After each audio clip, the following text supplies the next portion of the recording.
Welcome back to What Arty Noobs with General Disturbance.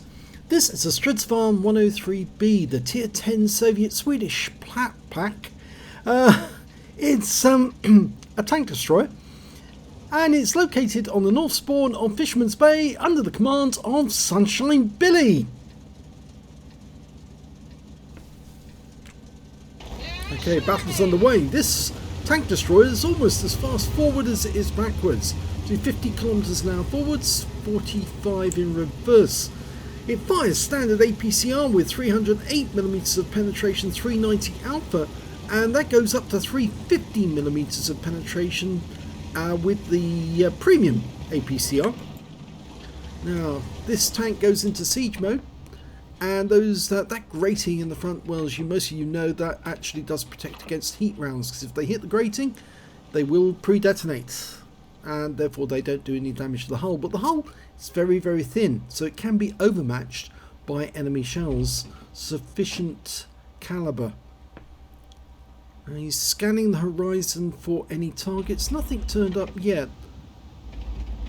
He's hoping, I think, that some of his teammates, the SDA-1 and maybe the standard B, will actually advance enough so he can get sighting of the enemy up there, but at the moment there's nobody within range you can actually spot for him.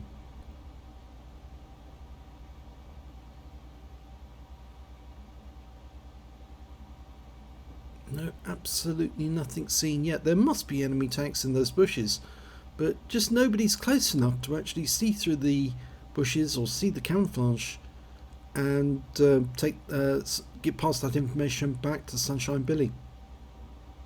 Well, they've spotted one, an STB-1 now fires and puts a round into him. Low roll, but they pull back quickly after being spotted.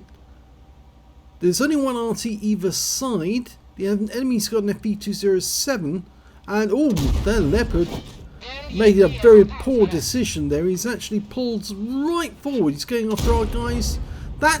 Well, he was on the move, so he can be excused for that shot. He did try to use the bush mechanic on that shot.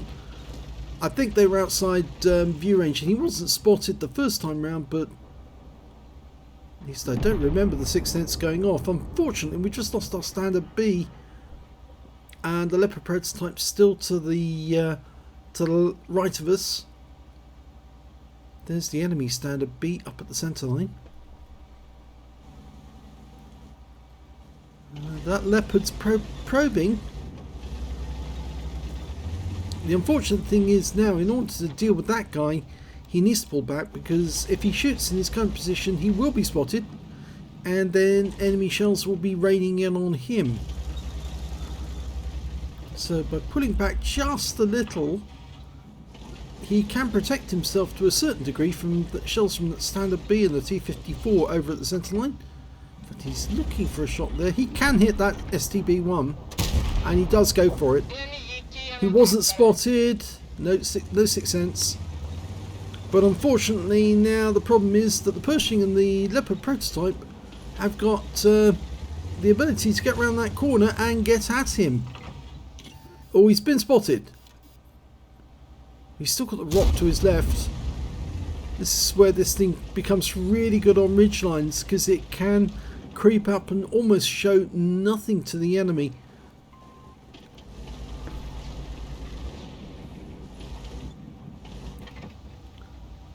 Okay, T-34 comes around the corner. He's in sight. One into the engine bay. 430.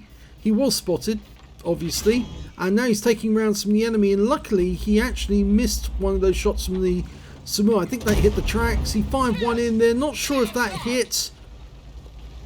He needs to stay behind those rocks, otherwise the enemy will have a go at him. I think the Samua's round hit the tracks, but just didn't do any damage.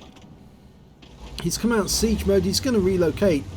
This is a smart move, because he's gone unspotted long enough now that he can pull away, and the enemy does have the west side of the map at the moment. The best thing for him to do would be to move until he's got the ridgeline in his favour again, and that means moving over to the east side of the map, at least past the centre line. He could use these bushes, and I think that's what he's going to do instead. Okay, also he will get the assistance of our guys up at the centre line. They need to be aware that very shortly the enemy is going to have shots on their rears if they don't do something about it. Now, if they do fire at the rears of our teammates, then Sunshine Billy's going to shoot in their asses. And we've got the email, puts one into him. It's a hyper accurate gun, really is. It's superbly accurate. If you want to see an S-Tank, there's one at the Tank Museum at Bovingdon. It really is quite impressive when you look at the thing. You think, wow, that is very, very big. Of course, some lucky people have actually got the chance to run around in one. I believe that Sophie was inside one when she was at the Tank Museum at Aslains. Because, of course, they have working versions of the S-Tank. Of course, the one at the Tank Museum is a non-working version. Oh, lovely one, T-34-3. Huge mistake, got spotted. And now he's got the company of a Progetto, which means, yes, he can actually do something about these guys, because the Progetto will be able to spot them for us, and then he can take them out. Strv 103B, his opposite number, goes for the Pershing instead. There, he can't see the outline of the 103B, but he can certainly pot that Pershing if the Pershing comes into sight again. Now he's got some company, the Object 430. Arty's firing in as well, which is handy. And the Pershing, or the Object 430, oh, he's taking rounds from the FV207 on the enemy team. He's been stunned. He's taken up the exact same spot that Sunshine Billy was in only a short while ago. Or at least near the rocks on that corner. Progetto's moving up on the inside. He's found the Strv 103B. Quickly go to siege mode. Has he got a shot? No, the Strv is over ridgeline, but the Arty's got a shot on him. Okay, now he's decided to move up. Progetto died. Unfortunately, the FV207 got him. And instead of moving up, Sunshine Billy's staying where he is for the moment. That 2 seconds, it's actually 1.3 seconds to go to siege mode for him. 5.81 seconds per shot. As I say, it's 105mm, a fixed gun.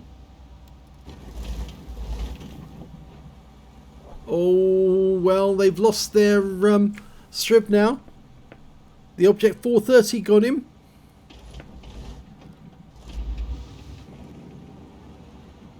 Of course, the Object 430's got a much better gun, the 122mm, which can overmatch the armour on the Strv, and that's why he got him.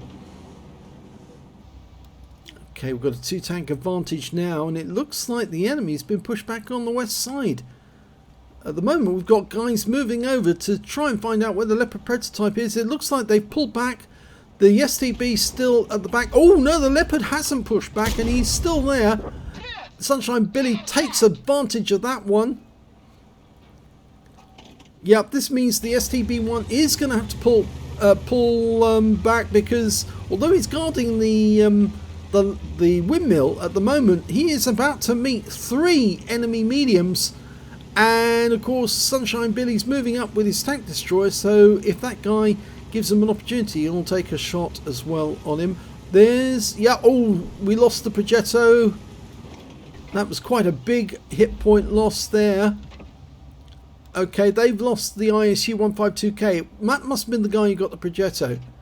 Or was it? Yes, it was. Our GW Tiger just took out their ISU. And they've got their Pershings gone. So they're down to just 4 tanks now, or 3 tanks in the Arty. And this is allowing Sunshine Billy to move up quite considerably and get close enough so he can see the enemy tanks, because at the moment they're outside view range, or outside render range, and he might be able to get a shot on 1 or 2 of these guys before the game is over. There goes their Arty. He fires around into the M103, pulls back to try and drop below the ridgeline before the guy returns the fire. That tried to get that shot through the roof of the M103. Unfortunately, it didn't get it. It was just too much of a snapshot, and the round went into the ground instead. Our 430's withdrawing because he's very low on hit points. Panzerkampfwagen 7 is moving into that area. The Jagdpanther needs to move in. There's the M103. Didn't get the penetration there because it trying to go through the roof. Now you can hit that one. Yes, takes out the STB. One shot. Nice. That means there's a Samur, because the M103 has just been killed by the GW Tiger. Samur SM is the last enemy heavy. Remember, he's got that autoloader. 4 shots.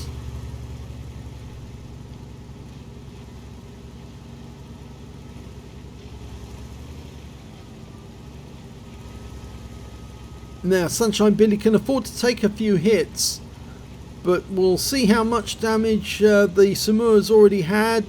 Jagdpanther moving into the dip. I'm not sure what he's trying to do. Oh, he's trying to come around the other way. Oh, we just lost the 430 to the Samur, so he's somewhere up ahead. There he is. One shot in. He's now one shot for both. And the Arty finishes the game with a quick shot and a splash kill. Very well done. Game over. And let's have a look at the end of battle stats. Well, third class tanker for Sunshine Billy in the Strv 103B. He managed to get a sharpshooter for getting 10 or more consecutive shots on the enemy, master gunner for getting 5 armor penetrating shots in a row, and also a fire for effect for doing more damage than hit points with his own vehicle. Unfortunately, he didn't get any other medals in that game. We'll find out why in a sec. Well, he didn't get the highest damage in the game. The Panzerkampfwagen 7 managed to get a high caliber and a Confederate for 5,180 hit points of damage, and that was the damage he did going through the town centre, whereas Sunshine Billy picked up the second highest damage in the game, 4,444 hit points of damage, and after that it was the ISU 152K on the enemy team, managed to get 2,778 hit points of damage, their highest scorer. When it came to kills, it was the GW Tiger who did the best. Yes, he was actually Combat Wombat. What a good name, that one. Yeah, Combat Wombat. He managed to get 4 kills in that game. 3 kills went to Sunshine Billy and the Samur on the enemy team. And when it came to base XP, it was the Centurion who did the best with 973, 954 for the GW Tiger.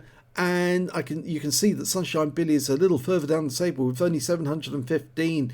The Panzerkampfwagen 7 getting 953. So these guys are all fairly close together on the base XP, but only one of them actually survived the game, the GW Tiger. The Progetto managed to get a patrol duty. The Object 430 got 11 slaves. Yes, he was taking out higher tier opponents. He was the one who killed the Strv 103B on the enemy team, and he also got another kill during that game as well, which was at least 1 tier higher than him. 17 shots fired, 14 direct hits, 13 penetrations. It's a really good gun, it really does. If it hits the target, it normally pens. 4,444 hit points, of which 3,200 was at more than 300 meters. A bit surprised, well, I suppose it's the fact that I'm a bit surprised that he didn't get a tanker sniper in this one for getting the most damage at long range. 2 hits received. 1 penetration, 1 non-penetration. Yes, the shots, the non-penetration was from the Samur SM. The penetrating shot, well, that came in from the, was it the STB? Certainly one of the enemy tanks that was on the ridgeline fired in at him and he got the pen. 7 enemy vehicles were damaged, 3 were killed, 299 hit points of damage assistance.